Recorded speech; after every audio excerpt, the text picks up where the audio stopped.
Why is it that sometimes you know you have potential, ideas, things you genuinely want to do, yet your days keep passing in procrastination, waiting, and the quiet promise of "I'll start later"?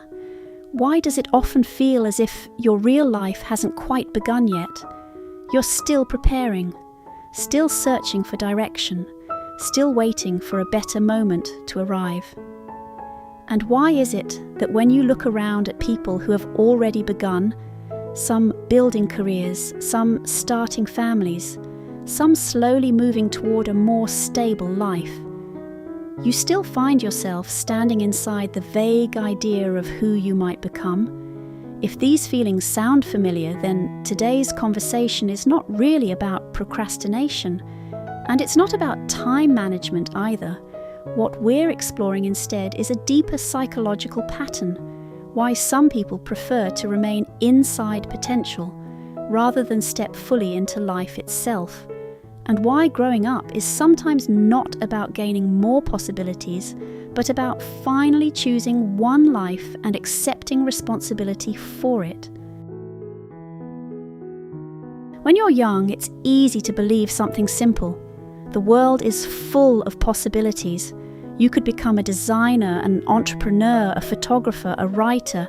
You could move to another city and begin an entirely different life.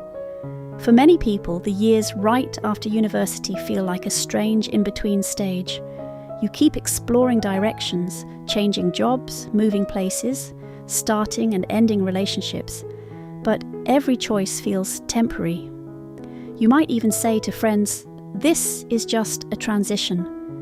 Your real life, it seems, is still somewhere ahead. Psychology describes a pattern sometimes called the suspension of possibility. When your life is surrounded by too many options, making a real decision can suddenly feel difficult. Because choosing one path means something uncomfortable, every other possibility disappears. And so you remain in a state that feels almost like freedom.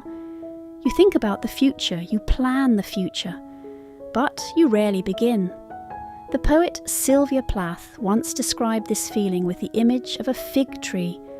On the tree hang many different lives, and you stand beneath it, unable to reach out, because the moment you pick one fig, all the others will slowly begin to rot. At some point growing up, you may have heard something like this. You're very talented. Maybe it happened in school, maybe during a competition, or maybe a teacher simply noticed that you seemed to learn things faster than others. At the time, it felt like praise. But psychological research suggests that being labelled gifted too early can sometimes create a hidden pressure. Psychologist Carol Dweck described this pattern through what she called a fixed mindset. When you begin to believe that ability is something you simply have, failure no longer feels like a normal part of learning. Instead, it starts to feel like evidence that perhaps you were never that special after all, and so many people who were once described as full of potential begin quietly to avoid real challenges. You may notice yourself talking more and more about things you could do someday. A book you might write, a project you might start, a life you might eventually build. But these things remain suspended in the future, because as long as they stay in the realm of possibility, they can never be proven to be imperfect, and so potential becomes a strange kind of refuge. In that space, you can remain forever the person who could have been remarkable without ever having to face the awkward beginnings, the failures, and the long, uncertain process of actually becoming something real. When you remain in this potential stage for long enough, life slowly begins to settle into a familiar rhythm. During the day, you might scroll through your phone, play a few games, watch short videos. At night, you meet friends, talk about the future, about ideas, about things you'll someday do. These conversations often sound exciting. You discuss startups, creative projects, big plans that haven't begun yet. But the next morning, life quietly returns to the same place it was before.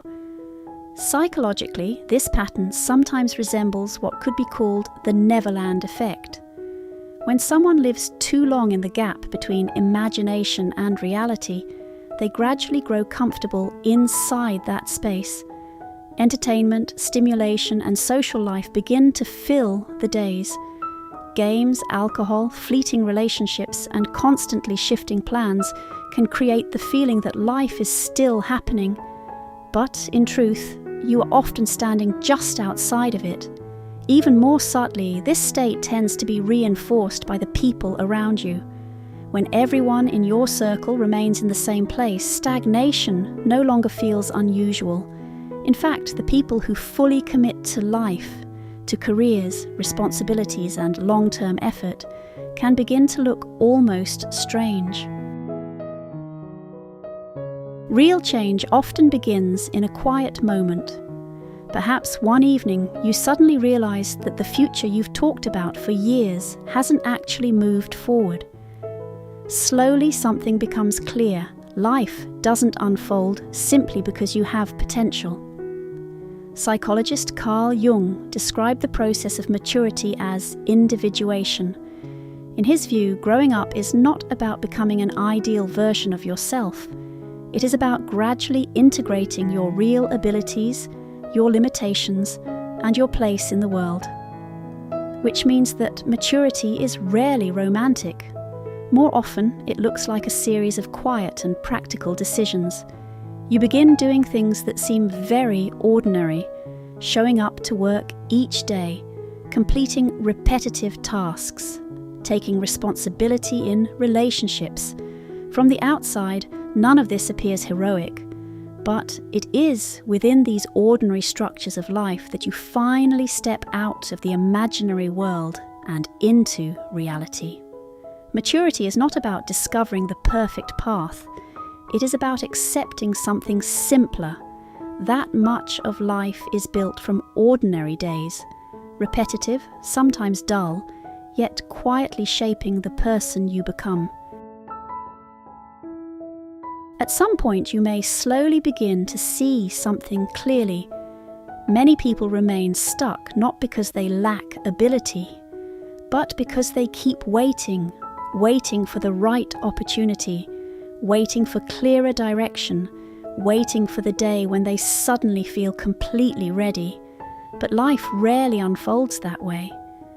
No one arrives to tell you when it's time to begin, and no one else can make the decisions that shape your life.